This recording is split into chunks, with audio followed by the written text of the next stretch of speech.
Yesterday we pulled the combine that we call Dean out, and I spent a good chunk of the afternoon blowing it off and spraying it just like I did with the other one. I'm not really sure how far off we are on corn yet. It's hard to say. It's really blotchy. Blotchy meaning some places it's ready, probably in other places right next to it it's not. I don't know.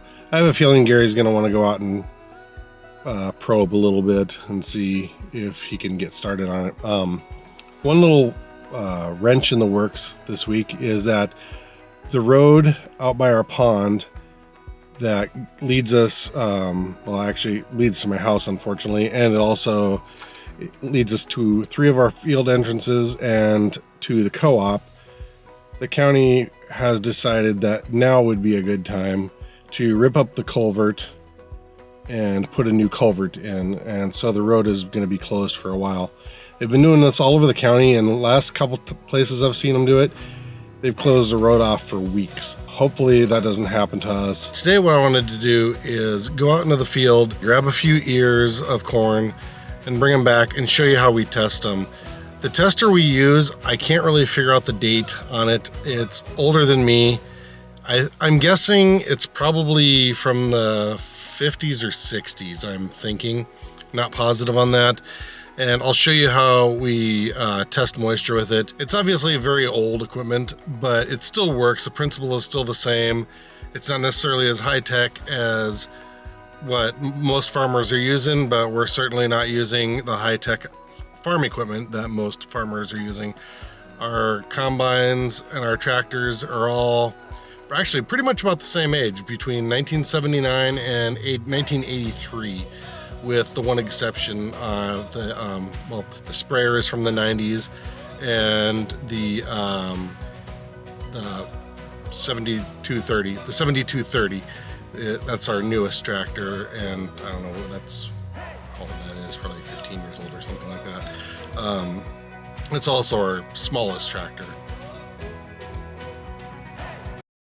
The easiest way to get out to where we need to go here is to cut through this little meadow here. I'm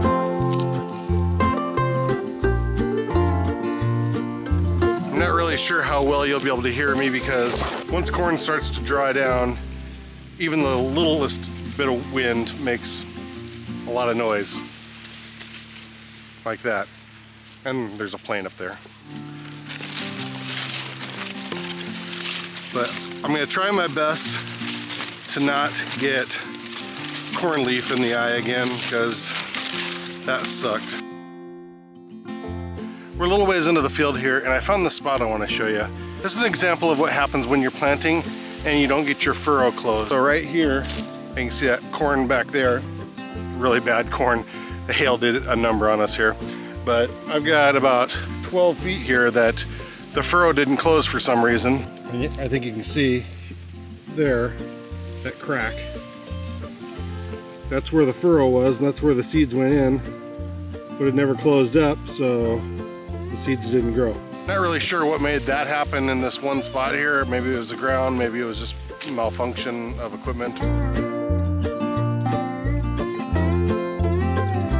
I don't know, this seems about as good as any place as any here.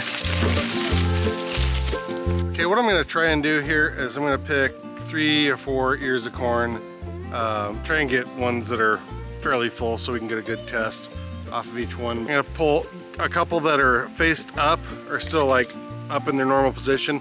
When they dry down, the ears fall down and they just hang. And so I'm gonna try and get 2 that are hanging and then one that is up. We'll just pick some ears here.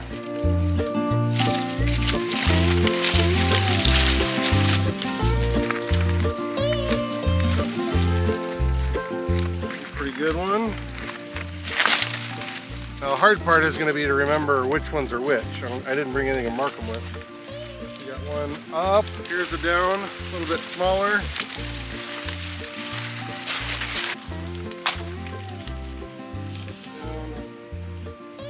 So this is probably more than I need, but the one with the bent stock that's still on there, that's the one that was the up ear. I'm just saying that so I remember when we get back to the shop. All these other ones were down ears. Now, I got an armful of stuff to carry back to the road. should have brought a basket or something. That was kind of dumb. All right, let's get out of here.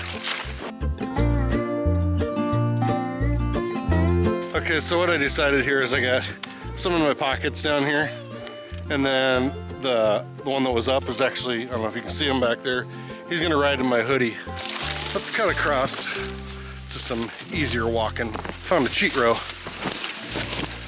You'll hear me say that one fairly often. Cheat row, or sometimes you call it cheat row, sometimes I call it a flex row. It's the row where at the edge of the planter. So the planter is 12 rows wide. So this would be the space between where one pass starts and one pass stops, which means you have a little bit of variance in how wide the row is. And it makes it a little easier to walk sometimes because they're a little farther apart usually. Sometimes they're closer together, but. All right, we're out of that mess. Back to the truck.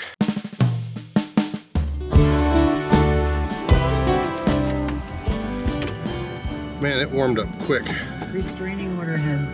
I think I need to take off this hoodie when I get back to the farm. Well, even though it's harvest, apparently the county and these contractors or whatever don't work on Fridays, so. I suppose that means they won't work on Saturday or Sunday either. And then, I don't know, is Monday a holiday? It seems like Monday is always a holiday for something.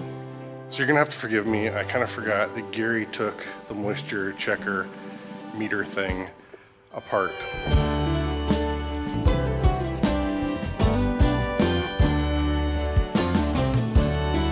Moisture checkers are actually not measuring moisture, they're measuring the dielectric properties of the material in between, meaning how well that material conducts or does not conduct electricity. So it's basically running the corn in between these two plates, measuring how well they conduct electricity.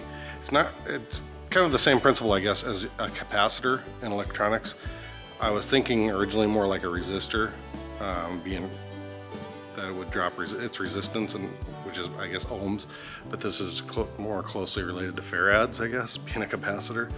I don't know, I'm not much for electronics at all, but so yeah, it's not measuring moisture, it's measuring differences in electricity that pass through the area, if that makes sense. I think it makes sense, doesn't it? Hopefully.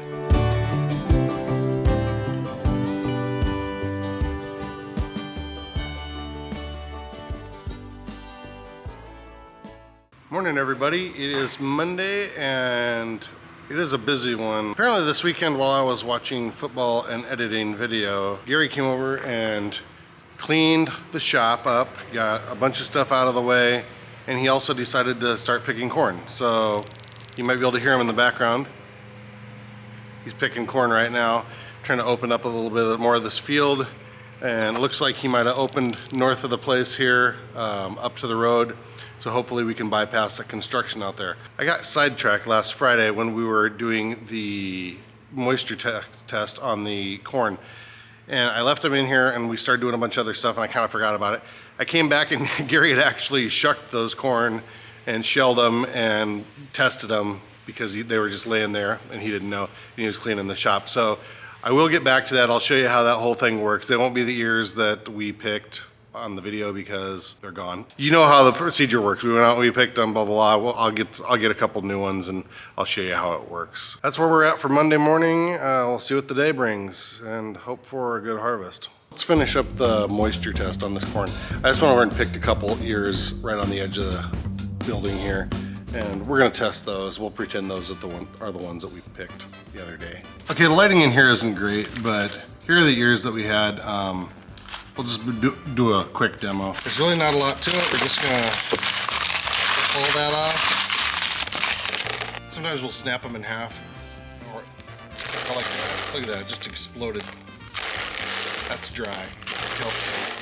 Snap all the corn off.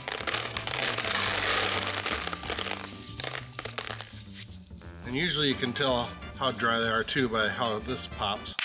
It's got a nice crisp sound. We'll do another one just because we can.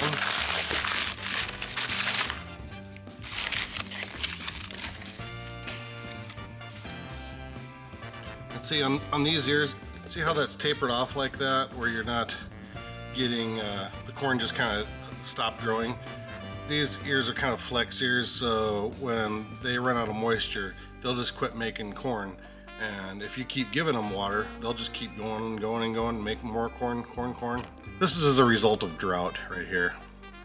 So anyway, oops, God, they break real easy. These are dry. All right, there's our corn. Next thing we're gonna do is we're gonna put the corn in this machine and check the moisture. I did a little more research on this machine, and it was manufactured in 1957, but it still works pretty well. Probably not as good as the newfangled ones, but the procedure is basically still the same. Now on the back of this machine is a scale, and what we're gonna do is we're gonna put corn in here until this scale balances out right there. Once we do that, we're going to put it in here and watch that needle, and we're going to move that around until we can determine on here what the moisture is. And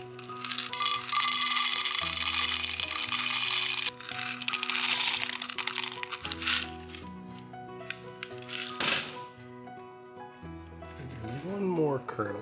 Let's see.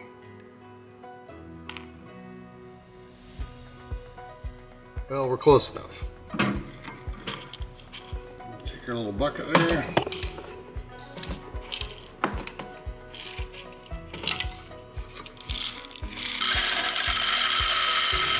Dump it in there. You'll see that that meter went all the way to the right. And we're on the top one because we're corn. We'll just dial that in until we get to the point where you probably can't see it, but in there, right in the center, there's a really small red line. So I'm gonna say there. Need my glasses right about there, and that will indicate that we're just under 13% moisture. When we're done, we just go like that. Pushes all the corn down in there. And into the bucket it goes. That's a really poor primer on how to measure corn with a 60-year-old machine. It would have been better, but I ended up getting sidetracked this weekend because there's a lot of stuff going on. And anyway, that's the basic procedure of how we test corn.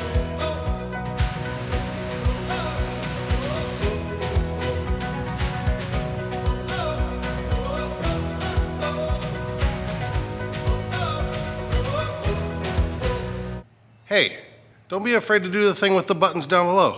Push those things. Like, subscribe, bell. It's pretty easy. It doesn't even hurt. Next thing we're gonna do is we're gonna put the corn in this corn. Let's finish up this coin.